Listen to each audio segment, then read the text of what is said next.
এক অবর্ণনীয় অনাবিল অনুভূতি নিয়ে ফিরে এসেছিলাম দীপরত্নের সঙ্গে পরমযোগী ব্রহ্মার্ণব পরমহংসের মঠ থেকে ৮ দিন পর। এবার ইয়ুৎসুং লামার নির্দেশ অনুযায়ী আমার তিব্বতের বিখ্যাত চক্রেশ্বরী মঠের উদ্দেশ্যে রওনা হবার কথা। প্রথম যাত্রা শুরু হয়েছিল লাদাখের হেমিশ গুম্ফা থেকে। 12 দিন ছিলাম সেখানে। এখানেই প্রথম পরিচয় হয় তানছেন লামার সাথে। সত্যি কথা বলতে কি, হেমিশের এই মঠ ছিল একটা পূর্ণ শান্তির সাম্রাজ্য।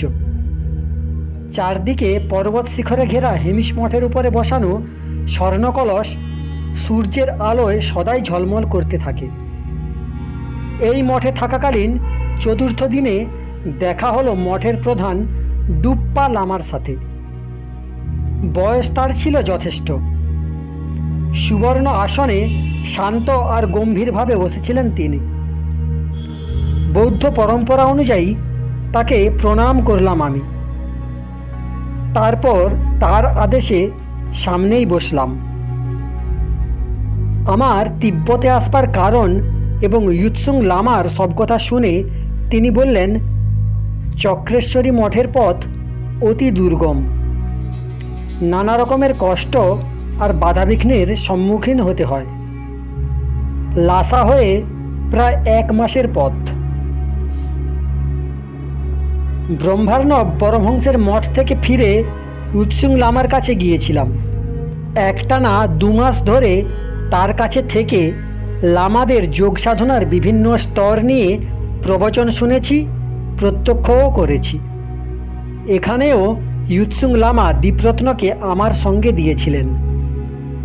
আর তার সঙ্গে ছিলেন তিব্বতের আরেক বিখ্যাত মঠ গার্সিয়াংয়ের ভাবী আচার্য লামা বর্তন।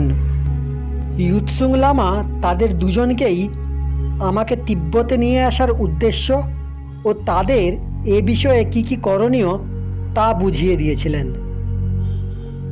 গতকাল সন্ধেবেলায় দীপরত্ন আর লামা বর্তন 2 সিদ্ধযোগীর সঙ্গে বসে প্রায় 6-7 ঘন্টা সময় কাটিয়েছিলাম। লামা বর্তন এক রহস্যময় ঝিলের কথা বলেছিলেন। এরা দুজনেই পরম জ্ঞানী, দুজনেই অতি বিনয়ী ও শান্ত। আপনজনই মনে হচ্ছিল তাদের। ইয়ুৎসুং লামা নিজেই আমাকে নিয়ে এসেছেন, এই পরিচয়টাই তাদের কাছে ছিল যথেষ্ট। আমার ব্যক্তিগত জীবন সম্বন্ধে একটাও প্রশ্ন করেননি তারা। মাঝে মাঝে এমন দৃষ্টিতে তারা আমার দিকে তাকাচ্ছিলেন যেন আমার নাড়ি নক্ষত্রও তাদের জানা। সম্ভবত আমি মনে মনে কি ভাবছি সেটাও তাদের অজানা নেই।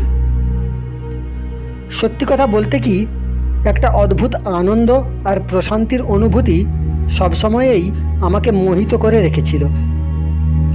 কোথাও কোনো কিছুরই অভাব নেই আমার, নেই কোথাও কোনো রকমের অসুবিধে। তবে প্রত্যেক মঠেই দেখেছি কেউই কারো সাথে কথাবার্তা প্রায়ই বলেন না। সব কিছুই মূলত চলে ইশারায় এবং ইঙ্গিতে। ইয়ুৎসুং লামার কাছে বিদায় আশীর্বাদ নিয়ে বেরিয়ে পড়লাম চক্রেশ্বরী মঠের পথে।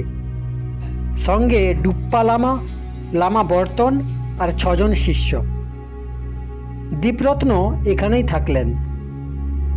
লাদাখ থেকে লাসা পর্যন্ত যাত্রাপথ খুব বেশি কষ্টকর ছিল না, কিন্তু তার পরের যাত্রাপথ ছিল অতি ভয়ঙ্কর। জীবন মৃত্যুর সন্ধিক্ষণে দাঁড়িয়ে যেন প্রতি মুহূর্তে পথ চলা। লাসা থেকে চক্রেশ্বরী মঠে পৌঁছতেই পুরো 20 দিন লেগে গেল। হিমাচ্ছাদিত চক্রেশ্বরী মঠ পর্বত শিখরে ঘেরা। দূর থেকেই দেখতে পেলাম প্রায় 1000 বছরের পুরনো কালো পাথরের তৈরি বিশাল এই মঠ। বঙ্কিম ভঙ্গিমায় সে দাঁড়িয়ে আছে মাথা উঁচু করে। মঠের চারদিকে যথেষ্ট উঁচু পাথরের দেওয়াল, কিন্তু ভেতরে যাবার একটি মাত্র পথ। ডুপ্পা লামার সঙ্গে আমরা যখন সেখানে পৌঁছলাম তখন সেই হিমপ্রদেশে সন্ধ্যের অন্ধকার সবে ছড়াতে শুরু করেছে। মঠে ঢুকতেই মনে হলো আমি বাইরের জগৎ থেকে এসে কোনো অজানা লোকে ঢুকে পড়েছি। মঠের সার্বিক বাতাবরণে সম্পূর্ণ নিস্তব্ধতা ব্যাপ্ত ছিল। চারিদিক খাঁ খাঁ করছে। পুরো মঠটাই দ্বিতল, 7 ভাগে বিভক্ত। প্রথম 3টে ভাগে দর্শন, কাব্য, ব্যাকরণ, জ্যোতিষ, আয়ুর্বেদ, যোগ, তন্ত্রমন্ত্র ইত্যাদির সঙ্গে সম্পর্কিত হাজার হাজার পাণ্ডুলিপি আর বইয়ের দুর্লভ সংগ্রহশালা রয়েছে। প্রচুর দুর্লভ তৈলচিত্রও রয়েছে এখানে। এইসব দুর্লভ সংগ্রহের মধ্যে এমন কয়েকটা পাণ্ডুলিপি এবং হাতে লেখা বই রয়েছে যেগুলো সোনার জল দিয়ে লেখা। সেগুলো এক একটা অন্তত 1000 বছরেরও বেশি পুরনো। চতুর্থ এবং পঞ্চম ভাগ ছিল সাধনা কক্ষ, যেখানে যোগ আর তন্ত্রের সাধনা হয়। ষষ্ঠ ভাগ অধ্যয়ন আর অধ্যাপনা কক্ষ।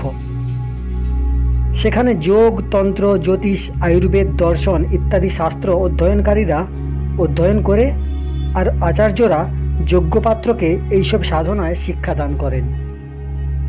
শেষ অর্থাৎ সপ্তম ভাগে আছে অনেক গুপ্ত প্রকোষ্ঠ।